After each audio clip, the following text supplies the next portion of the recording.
Hello and welcome to our special COVID-19 edition of Fire Away, Rudner Law's online show focused on the employment law issues that matter to you.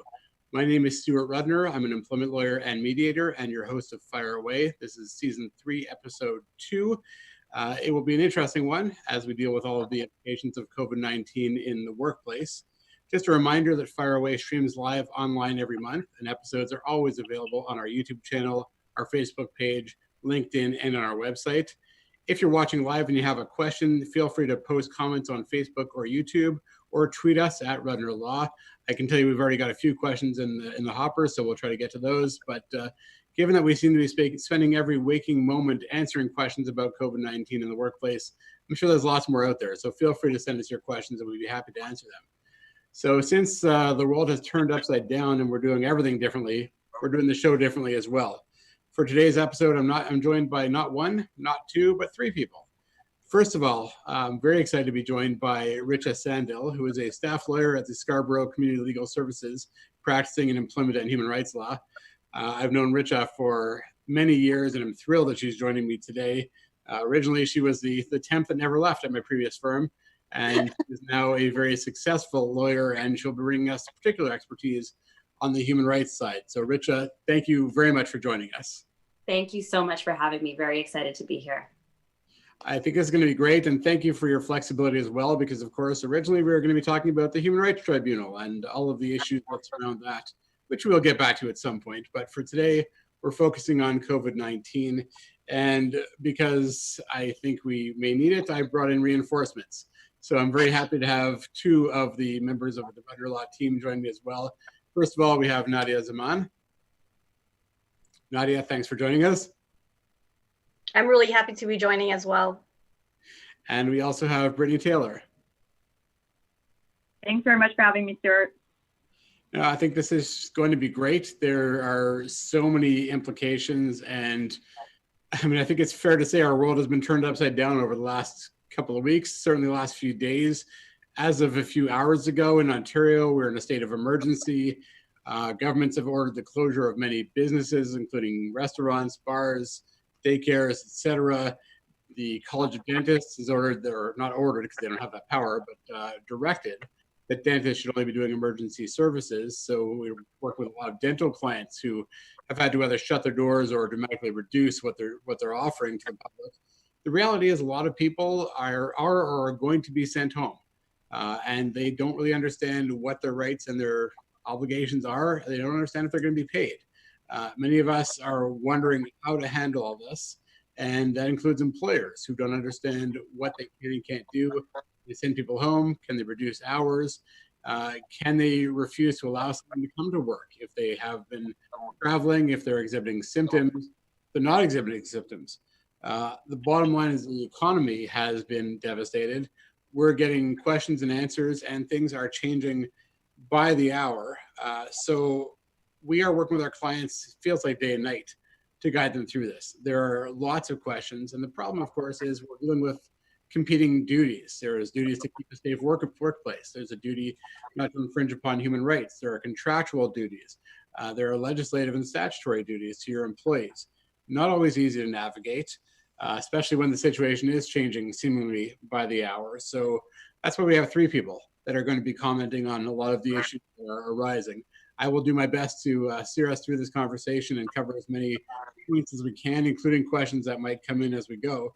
So let's get right to it. And one of the questions that we got on Twitter is the question that really, in one form or another, we've been getting for the last several days, which is, will people lose their wages if they are not working because of the virus? So Brittany, I think you were going to take the lead on this one. Yeah, absolutely. And I think you're absolutely right, Stuart. This is the first question that I think both employers and employees are wondering. For employers, what's my obligation to pay employees? And obviously for employees, what's going to happen to me and my livelihood? So I think let's start from the basic position, which is that employees usually have a contractual right to attend at work and to get paid for that work. So that really brings to mind the fact that employers cannot arbitrarily refuse to allow an employee to work or to send them home without pay. So in a case like that, where that would happen, where an employer would choose to send an employee home without pay, that could potentially give rise to a claim for constructive dismissal, which would then give recourse to the employee for entitlements relating to that dismissal. So the unique situation with COVID-19 is that we have to keep in mind that employers also have health and safety obligations that they have to balance against their contractual obligation to allow employees to come to work. So where there is going to be a legitimate safety reason that would allow an employer to prevent an employee to come from work, they are going to be permitted to do so, because they have to keep in mind the health and safety, not just of the worker who is being sent home, but of all other workers who are in the environment. So just a few examples of where that might occur in businesses that are still open. Of course, we've got employees who might be returning from travel outside of Canada. And as we know, and Nadia is going to talk about in more detail, there is massive travel restrictions right now, with the Prime Minister recommending that nobody travel outside of Canada for the time being. Other situations might be employees who are experiencing symptoms of the disease or are diagnosed with COVID-19, or even just individuals who have been in contact with people who have traveled outside of Canada or who are sick or are self-quarantining. Those are all situations in which an employer's duty to provide a safe workplace for its other employees might be triggered and might require the employer to send the employee home. So then, of course, let's get back to the main question is, well, do they have to pay them for that period of time? So the legal answer to that question is that employers do not have to pay employees when they are being sent home for legitimate safety reasons. If in other situations, the employee is choosing to remain at home, so they are self-isolating, they need to provide childcare, same thing would apply. So yes, the employer might have an obligation to provide the employee with a leave of absence, so they can't act against them by making that request. And Richa, I think, is going to talk about that in more detail, but they don't have to pay them for that time. It's an unpaid leave. The only situation really where an employer is going to have to pay an employee that they are that is staying at home or that they are sending home for legitimate safety reasons is if there is paid sick leave in place already in the workplace that the employer is going to comply with. If an employer is sending an employee home without a safety reason behind it, so if they are just arbitrarily making the decision to send the employee home, then absolutely that's going to be the employer's responsibility. That's their choice that they are making, and they're going to have to continue to pay the employee. So in terms of other options that are available for employees who may be feeling the financial strain during this time, actually, absolutely, they should be looking to see if. For 1 second before you move on. Oh yeah, absolutely. Because the other question that you know as well as I do, the other question we're getting a lot is if it's not the employer's choice, but it's either the government's choice or some governing body who has said you must shut down, then how does that change your answer?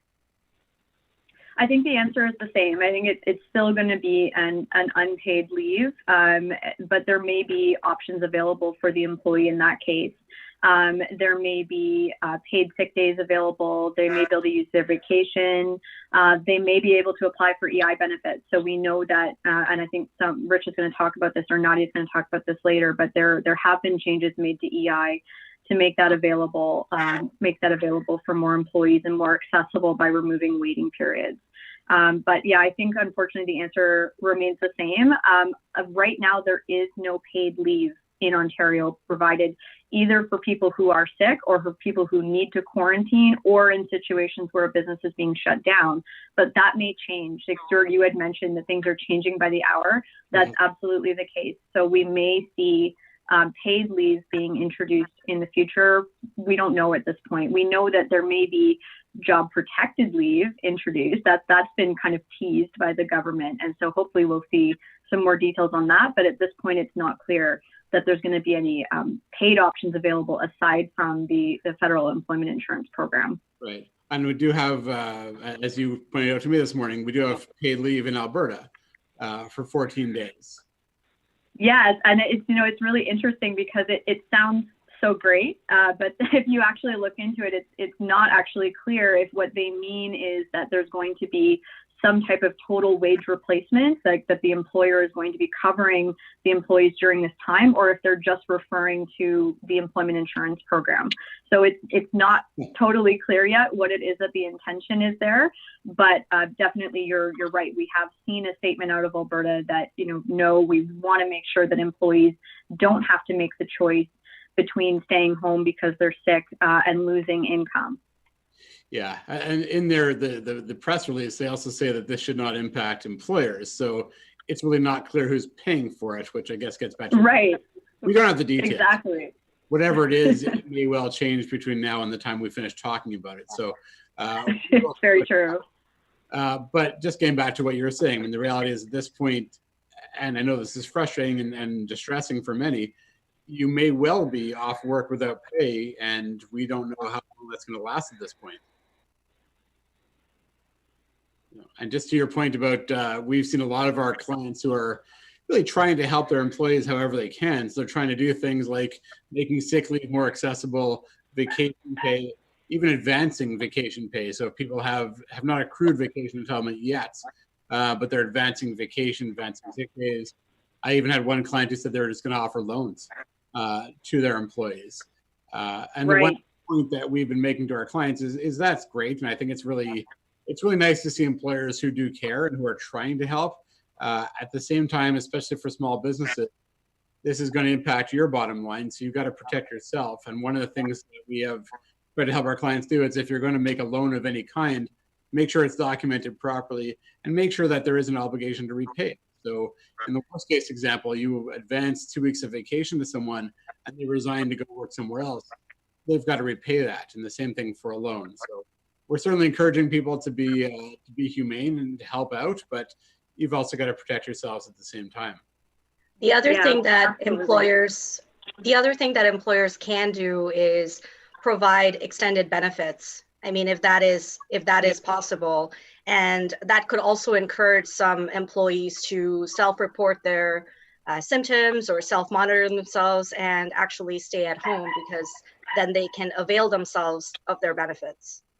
Yeah, and the only thing I'll add to the loan situation, and that's from the perspective of both employers and employees, is just like you said, Stuart, picking up on it, be careful to document that. And there's very specific requirements on DSA for any kinds of wage deductions, for example, if they used to do that or anything along those lines. So just, be careful if that's the case, or if you are loaning employee and subsequently choose to get that repaid through the wage deduction, like just be careful to document that and to agree to that in advance. And similarly, anyone who might be agreeing to that arrangement with their employer, it's great and it's amazing, but just take care to seek legal advice before entering into that kind of arrangement as well. Yes, thank you for reminding everyone to seek legal advice, which sounds self-serving coming from 4 lawyers, but it is very true. The reality is everything is changing by the minute, and frankly, even some of the materials that were put out yesterday and were accurate yesterday may not be accurate today. So, I know at Rudner Law, we're trying to have a blog. We're going to have a running blog with updates, probably every few hours, and our social media is we're going to do our best to keep on top of things, but if you have a situation, you're better to get the advice. And to Richa's point, document everything. Even if it's you're sending people home or reducing hours, whatever it is, you don't want there to be any ambiguity. So just make sure everything is documented properly as we go. So that's a great point. And Richa, I know you're going to talk about sort of employment insurance, but Brittany, was there anything else you want to add on sort of being paid, or should we segue into employment insurance? The only thing I would add, and I'm not sure if Nadia is touching on this one, she mentioned the supplemental benefits, but that is an option that's available for employers, is to provide a top up on EI benefits to their employees. So then the employer is not responsible for the entire cost. The federal government is assisting with part of it, but that can provide some security to employees and is an option that's available to employers. And I guess I'll be talking about this later when we're talking about layoffs, but it has the added benefit of allowing an employer to extend the layoff period if they need to beyond the 13 weeks that's set out in the Employment Standards Act. Yeah, it's a great point and probably a great segue, Richa, if you want to talk more about EI and other supports available. Sure, Stuart. So, I mean, I guess picking up a little bit on what Brittany was saying earlier in terms of what we just saw introduced in Alberta for, 14 days paid sick leave. Great, but again, like she said, we're dealing with a lot of lack of clarity right now in terms of legislation and in terms of the way things are going to change, and even some of the changes that are coming in, like Alberta, and to a certain extent, even employment and insurance and the amendments that have come in recently. It's a developing situation. People need to keep that in mind as we go along, because everyone's trying to figure out how to deal with this right now, government, lawyers, lawmakers included. So in terms of the actual supports available, so let's say you're somebody who has, and I'm talking from the employee perspective, being told you need to quarantine, have symptoms, or you've been exposed to symptoms to someone with symptoms of coronavirus. I'm assuming at this point, this would also include those people who have returned from travel and are being told to self-quarantine for 14 days, or particularly if their employer is requiring them to quarantine for 14 days or work from home. Well, if you're suffering a loss of pay from any of those situations, the government has stepped in, the federal government has stepped in and made it easier for someone in that particular context to apply for employment insurance. And that's under the category of EI sick benefits. So anyone who may or may not know about employment insurance knows that if you need to be on a sick leave and you lose income for a period, you're entitled to a certain number of weeks of employment insurance benefits. As long as your employer issues you your record of employment, there should be a code D on there for illness or injury. And once that's processed, it's normally about a 2-week waiting period before you actually start EI benefits, or 1 week period, I think in terms of sick benefits. But in terms of the actual waiting period, that has now been waived. And in fact, Service Canada has set up a specific dedicated phone line for EI benefits and claims that are being made right now pursuant to the coronavirus. So anyone who is specifically affected by a quarantine or a leave relating to coronavirus and is making a claim for that purpose, I'm happy to give the number if it's helpful, but that there is that one particular phone line that has been set up. Do you want to give the number? Yeah, sure. It is 1-833-381-2725. Thanks. And actually, I just want to jump in and make one point, because I've seen this happen actually long before COVID-19, where an employer issued a record of employment because the employee was off on sick leave, and the employee completely freaked out and thought they'd been fired because they were on sick leave. And I've had employers actually push back, including the last few hours, actually, saying, well, we can't issue a record of employment. We're going to be, they're going to think that we're firing them. So I think it's important everyone understands record of employment is issued whenever there is an interruption of earnings, not interruption of employment. So especially in the current context, that's really important for people to understand. Record of employment is the tool you need to use, and that's how you get your EI benefits. So you should not be upset if you receive one, and as an employer, if you're working with a payroll company, they'll know how to do this, but your obligation, if you interrupt someone's earnings, is to issue the record of employment. Yeah, exactly. And I think if you're issuing them electronically, which a lot of employers do, it's within 5 days of the interruption of earnings. So please do that if you're an employer, and make it easy as well. Because I work with a lot of low-income, vulnerable clients as well. And one thing I'm seeing very quickly, even outside of the coronavirus context, is just it can be some people just make it a runaround for people to get records of employment, even in the normal course of termination. If some workers may or may not have access to online Service Canada accounts, right? But especially if you issue paper records of employment in this time specifically, please don't, do your diligence as an employer and issue records of employment as soon as possible, as soon as you identify an interruption of earnings, because I think the last thing anyone wants to be dealing with is requests for record of employment through Service Canada, and anyone getting delayed for any reason in receiving EI benefits, because that's going to be a huge support for a lot of people whose earnings are going to unfortunately be affected by this crisis. Great point. And the flip side I was going to say as well, because I often get this, where people are upset because they were let go months ago and they still don't have the record of employment because they're waiting for something in the mail. And as you said, it can be issued electronically. So if you've been laid off, then contact Service Canada. They'll open up a file for you, but they can also tell you if a record of employment has been issued electronically. So don't sit around waiting for something to come in the mail before you contact Service Canada to start the process going. Yeah, exactly. And I think the process is talk to your employer first, make the request, and if not, then obviously talk to Service Canada. If they identify that there is a need, that there's a missing ROE, then take those steps.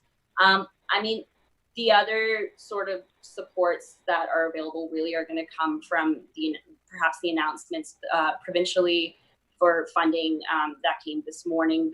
There's a provincial relief fund that was announced. I know a lot of that was geared, at least in the Premier's announcements, towards healthcare services, rightly so, but we don't know, since provinces are responsible for employment, we don't know how much of that might go towards any additional small business supports. The federal government has announced funding, which again, we don't know where these things are going to go, but keep an eye out for that because, like I said at the beginning, this is a developing situation. The last thing I will say that it sort of occurred to me is, like, in the situation that, you are someone who has to come into work, and I'm speculating here, but if you come in and you actually contract symptoms of coronavirus, I don't know, but there might be a basis there if you contracted in the workplace for you to make a claim for WSIB benefits. Because it is something that you did contract in the course of your work, and that's, I'm not going to be the one to start that there, but that is something that theoretically I can see possibly happening as a result of this, if people are coming in and then they actually end up getting the coronavirus, which is also, again, something in the broader health and safety considerations that we're talking about for employers and employees to consider when they're thinking about, whether or not they should keep people coming into work. Yeah, it's a great point. So yeah, unless you have anything else to add on that, I think we should cover the other big topic we're dealing with, which is layoffs, especially in light of the fact that, we're being told to self-isolate and maintain social distance, and many businesses have been ordered to essentially close or at least dramatically reduce their services. We're going to see more and more people who are either sent home entirely or partially. And the questions we're getting from the employer side is, A, can we do it? B, if so, how do we do it? And the question we get from both sides is, and if we do it, how do we pay them, or are we entitled to be paid as employees? So I know Brittany was going to take us through a bit of that. And one of the important points I'll throw in, just because it goes along with what Richa said, is whatever you do, make sure it's documented clearly. Because I'm seeing a lot of people we're talking to have already, we get the call or the email after it's already happened. So they say, I've already sent everybody home. And then we've got to try to backfill and fix things and make sure they didn't do anything they shouldn't have. But it's hard to know when there's no documentation. So that's my 2 cents worth. But Brittany, you're going to take us through that in a bit more detail. Yeah, absolutely. And so just to cover the legal basis here, so under the Employment Standards Act, there is a section on temporary layoffs. There is provision for that. So the traditional layoff is a period of up to 13 weeks in a 20-week period. In certain circumstances, that layoff period can be extended up to 35 weeks in a 52-week period. One of the circumstances being where the employer is providing a top-up, so additional benefits to the employee, as I mentioned earlier. So during this time, the employees, they remain employed. So their employment is not terminated. So there's no termination pay owing. There's no severance pay owing.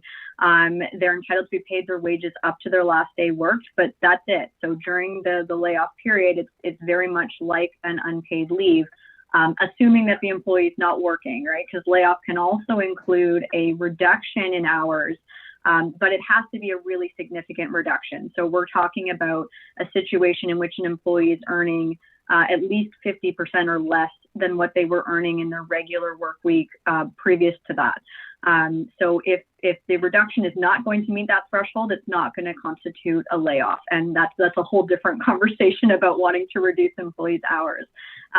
But so layoff can mean both reduction if it meets that 50% threshold, or just completely stopping work altogether and sending employees home. So the biggest mistake that we find employers making is assuming that because these provisions are in the Employment Standards Act, that there is an automatic right to lay off employees. And that's simply not the case. So in order for an employer to have the ability to lay off their employees, there has to be an agreement between the employer and the employee that allows the employer to do that, that gives the employer that power.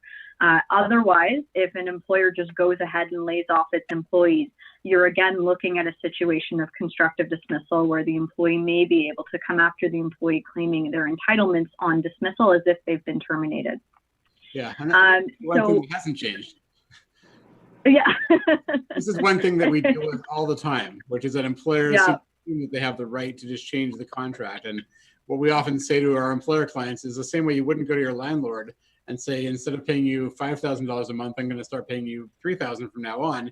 You can't go to your employees and say, we're cutting your salary, we're reducing your hours, or anything like that. So this is one thing that hasn't changed at all. But of course, we're seeing it in the spotlight now because people want to know, can I send them home or can I reduce their hours? So I guess it's a critical point. And just a bit of a plug for our services as well. One of the things that we make sure to do when we draft employment contracts for our employer clients is to put provisions in that give employers the right to make some of these changes, to temporarily lay people off, do things that they otherwise would not be lawfully entitled to do. So check your contracts, but unless it has provisions like that, then as Brittany said, you don't automatically have the right to lay people off. Right. But it's not hopeless. The situation can be salvaged. So we're going to have a lot of people. We already have a lot of people contacting us saying, okay, I've checked my contract. I don't have the ability to lay off employees. What now? I still have to close my business.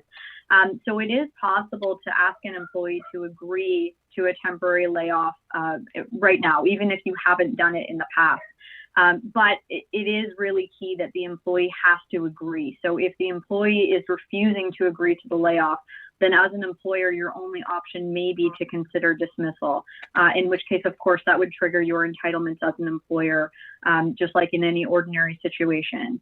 One of the questions that I get a lot is, isn't there an exception to this where there's, financial difficulty, or where in this situation where they're being ordered to close?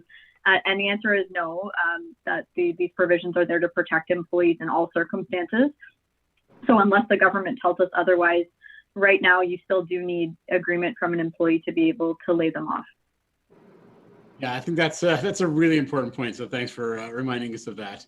Now I should have, when we were talking about vacation days, I should have gotten to one of the questions that we received earlier, which is, can I be forced to use vacation days if I'm not going to work? Who wants to tackle that one? Yeah, I can take that. Sorry, go ahead. Go ahead, Nadia. You can all just say it together if you want. I think it's a one-word answer. No. No. No. All right. Have three talking heads saying no all at once. I think that'll clarify it. It actually would be fun if one of you said yes, but in any event, the simple answer is no. I mean, I think a lot of employers are trying to help their employees by letting them use vacation days, but you can't be forced to. So that is actually a fairly simple answer to that question. And just to add to that, I mean, again, if you're wherever possible, work from home, I think might solve a lot of this if you are absolutely able to and have that. I think everyone should be exploring every single possible alternative right now. That's just my thought on that as well. No, I think that's a great point. I mean, some businesses have that ability. Rudner Law is a perfect example. And Brittany, I'm assuming that was Rocket and Theta. We heard barking in the background. Oh my gosh, yes. I'm so sorry. They just got back from their walk. They're so excited. That's one of the side effects of people working from home, is you're going to have dogs, kids, speaking of the devil, dogs, kids, etc. It's going to be the new reality for a while. So yeah, Richa, great point. I mean, if you can allow your employees to work from home, it just makes so much more sense. The bigger challenge is the industries, especially retail, where it's not possible. And I think that's where it becomes especially important for employers to consider all the alternative options that they can provide their employees with. So if work from home is not possible, if they can supplement their benefits, if they can allow them to take vacation time, some employers might be in a position to actually provide paid leave. So they should consider all options available to them and ensure that employees are able to avail of those options. Even if someone is, even if your boss is requiring you because you have to go into work, right? Let's say you're in one of those essential services situations, like you're in a pharmacy, for example, or you're interacting with the public, or conversely, if you're an employer who just is providing a kind of service that you have no choice, you have to have people in, and you're not affected by the shutdown that was announced this morning. Try as much as possible to make the workplace safe. There are, if it's absolutely necessary that everyone needs to be at work, okay, but we can still try as much as possible to maintain that social distancing space that the government is asking us to maintain, to make sure that the workplace is clean, that it's safe, that there's safety measures in place to protect the people that are actually on staff. Shoppers is a really great example. I was reading an announcement from them last night that they're asking people to make sure that they maintain social distancing when they come in to do their shopping, right? And have gloves on hand, have cleaners on hand, make it easy for people to wipe down their work surfaces, right? I think these are all things that are part and parcel of the big health and safety implications of this. And there's small steps if we're all in a situation where either, you can't afford to shut down, or you can't shut down, or you have to go in. Even transportation, like I'm going to, again, go out on a limb here, but if somebody's required to use public transport to come into work, can the employer work with them and it's too costly to shut down, can the employer work with them to come up with alternative modes of transportation to work if that helps, and if that promotes safety in the workplace as a result of this person coming in not having potentially had as much of an exposure to the virus being on public transport. These are all small things that we can do as part of the duty to keep our workplaces safe and duty to have a safe workplace as employees in this time of crisis. Yeah, I think that's a great point as well, and it kind of relates to the next topic we're going to cover, which is travel.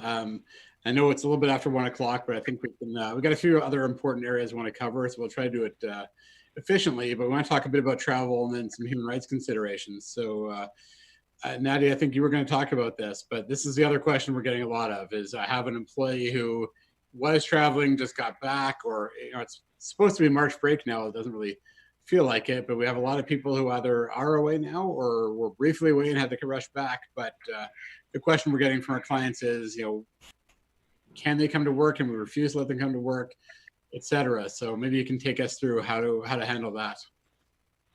For sure, yes. So the Public Health Agency of Canada has declared all travel outside of Canada as high risk. And Prime Minister Justin Trudeau also recently announced major travel restrictions. So Canadians and permanent residents will be allowed to return, but they have been urged to do so quickly while they still can. And I mean, there are some exceptions there, but anyone returning to Canada must self-monitor for symptoms and should also consider self-isolation for 14 days as an additional precaution.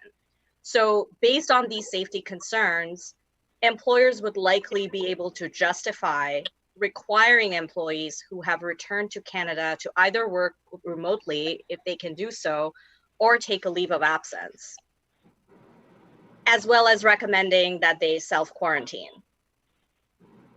One of the questions I've had a few times is whether employers can actually dictate that their employees not travel at all. And I'm not talking about business travel, personal travel. So what about that? So yeah, that's a great question. So no, employers cannot, ban employees from personal travels. But what employers can do is they can ask employees to report where they're going, what their plan is in terms of returning back to Canada or when they intend to return. And as well, they should inform employees that upon return, they would have to self-quarantine for 14 days. And if remote work is not available, they might let employees know that they might have to take unpaid leave of absence. So essentially, the travel is at their own risk.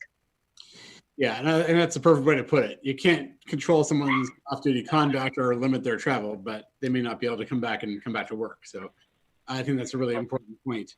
And in light of this, I think what employers should consider if they have concerns about employee travel, especially, they should consider implementing travel policies in writing. And I know we're working with some clients related to that. And it would be really important to have it documented and communicated to employees so that they're aware of what the expectations are, and so that they can have a streamlined process to deal with this situation. Yeah, I mean, as it often comes down to, it's having really good policies in place. No one anticipated this, but I think a lot of businesses have policies in place that would cover situations along these lines, not quite the same. So if you don't already, now's a good reminder to have policies in place about travel, about pandemic, sickness, et cetera, et cetera. So one of the other topics we want to talk about, Richa, you're going to take the lead here, is human rights. One of the points that's been made, I think, a few times is you can send somebody home if there are legitimate reasons for it. One of the concerns that we're seeing is what constitutes a legitimate reason, and it shouldn't be based upon stereotypes or assumptions or race or a country of origin or things like that. But Richa, maybe you can take us through some of the issues that are arising and how people should be handling them.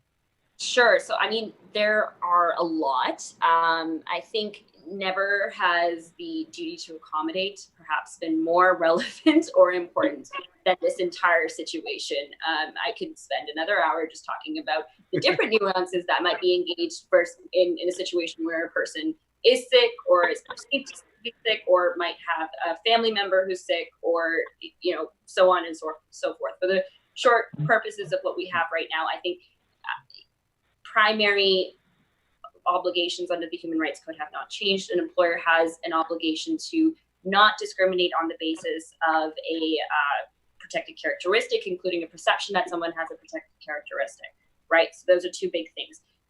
So what that means is that if a person, disability is definitely a ground that's engaged under the code right now. So we don't go into it too much, straightforward. Everyone should know that if an employee is sick, an employer has the obligation to.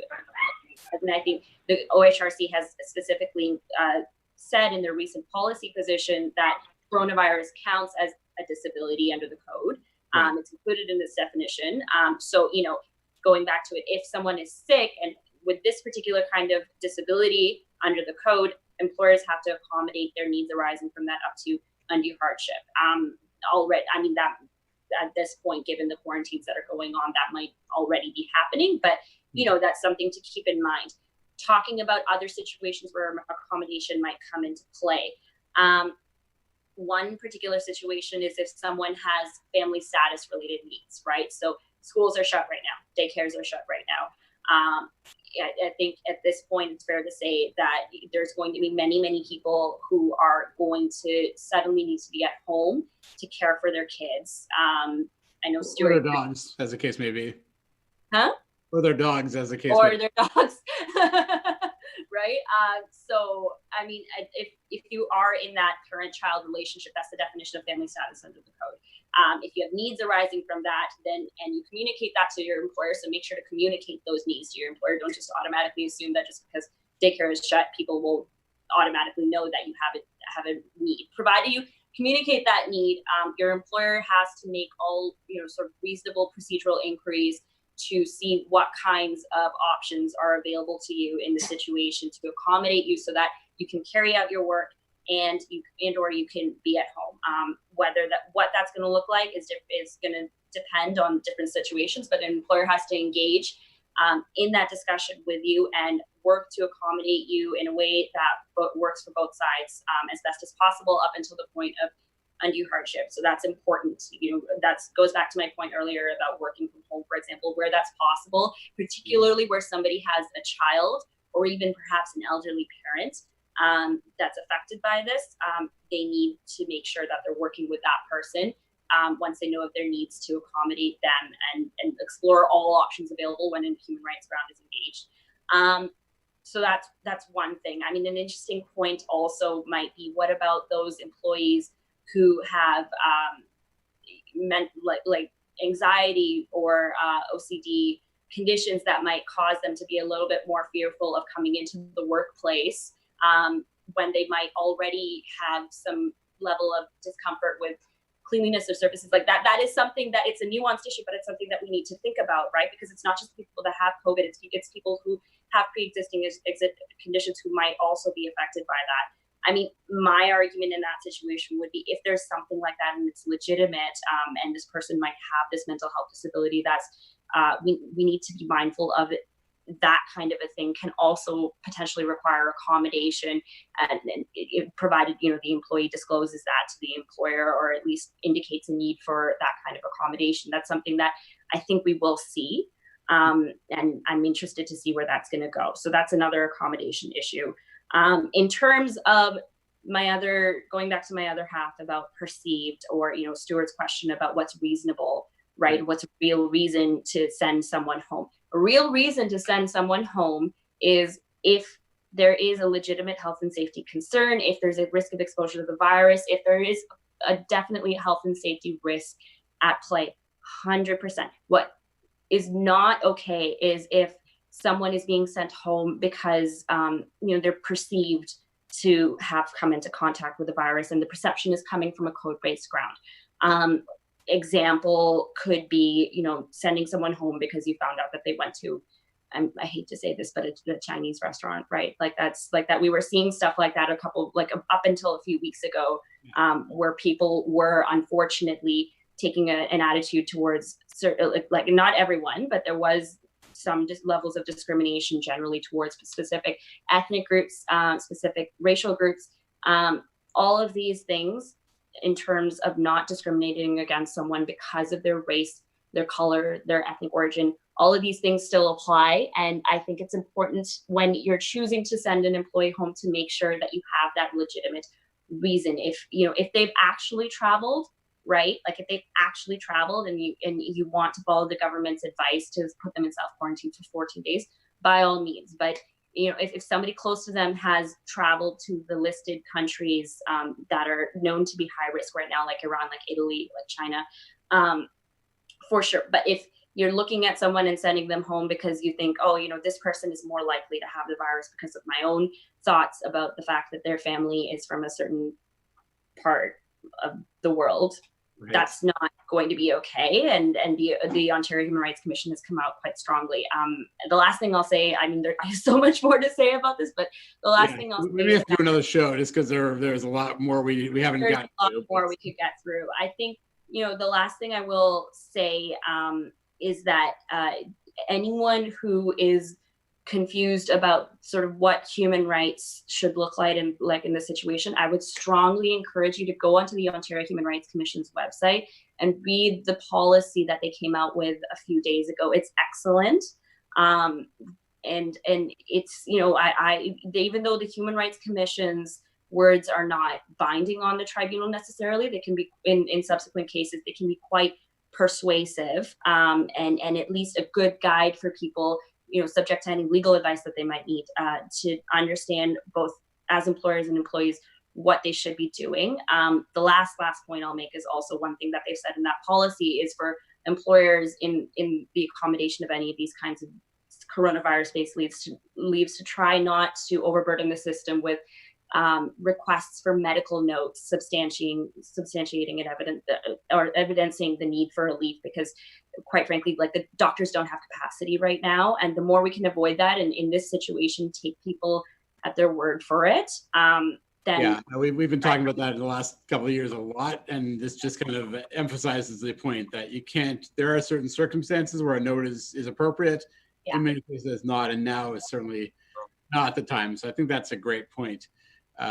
So I do want to wrap up, although I know we could go for another hour or two, and I'm going to very generously donate my time that I would usually use to fire away myself. And I'm going to ask each of you to give me your top tip, or if you can find one that would apply to both sides, that's fine. If you want to do one for employees, one for employers, that's fine too. But we'll make it nice and quick, and we'll go in the opposite order of how we started the show, which will mean that Richa, you'll get the last word. But Brittany, you have your top tip for handling the workplace in the context of COVID-19. So my top tip would be for employers is to document. I mean, like, this is usually my top tip about any employment issue, but it's just document. Keep a record of what you're doing, of why you're making certain decisions. I think that's crucial from an employer perspective, is to make sure that you are creating this evidentiary record that is going to be helpful for you, but also to make sure that for your own due diligence that you're going through the motions properly, you are taking the appropriate steps. So that would be my number one tip. For employees, is just stay safe and seek legal advice. If you can self-isolate, definitely do so.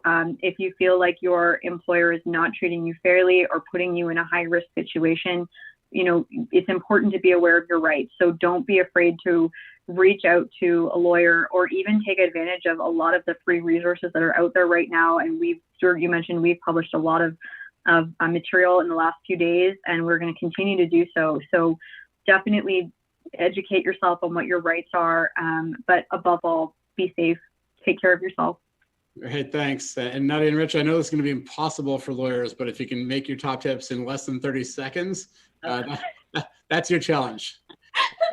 Okay, challenge accepted. So my main tip for both employers and employees alike is to maintain communication. So this is more of a practical tip during these unprecedented and uncertain times. So employers, if possible, designate one person to be the official point of contact for employees.